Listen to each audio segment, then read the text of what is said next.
নমস্কার, আমি অন্বেষা প্রামাণিক। আজ আমার নিবেদন কবি ইন্দ্রাণী মণ্ডলের লেখা কবিতা ফিরে এসো বন্যিশিখা। তুমি তো ফিরে আসবে বলেছিলে ক্ষুদিরাম, আর তো এলে না ফিরে। তুমি তো বলেছিলে 10 মাস 10 দিন পরে তুমি মাসির ঘরে জন্ম নেবে। তোমার মতো বোকা ক্ষুদিরাম আজ দেশের বড় দরকার। দেশের জন্য তুই মরতে পারিস? প্রশ্নের উত্তরে যে বুক চিতিয়ে হাসি মুখে বলবে পারে বৈকি। তুমি তো ফাঁসি কাটে ওঠার আগে দেশের ছেলেদের বোমা মারতে শিখিয়ে যেতে চেয়েছিলে। মানুষের মনে আজ চেতনার বড় অভাব, সে আজ ভীরু স্বার্থপর। তাদের মনে সেই চেতনার বোমা ফাটার বড় দরকার।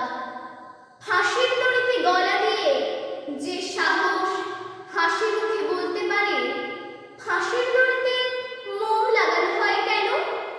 কঠিন সত্যের মুখোমুখি দাঁড়ানোর মতো সেই নির্ভীক সাহস আজ বড় দরকার।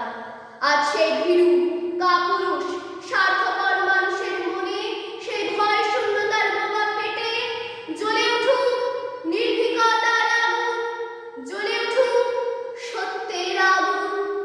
হয়তো তুমি তোমার কথা রেখেছিলে ক্ষুদিরাম, হয়তো তুমি ফিরে এসেছিলে, কিন্তু মা চিনতে পারেনি বলে অভিমান করে ফিরে গেছো।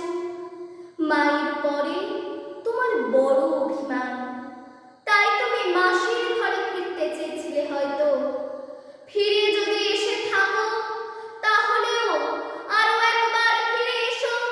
ফিরে এসো বন্যিশিখা, ফিরে এসো আত্মবলিদানের আগুন। ফিরে এসো, ফিরে এসো বারবার। তোমার আত্মাহুতির আগুনে পবিত্র হোক এদেশের মাটি, এদেশের জল, এদেশের বাতাস।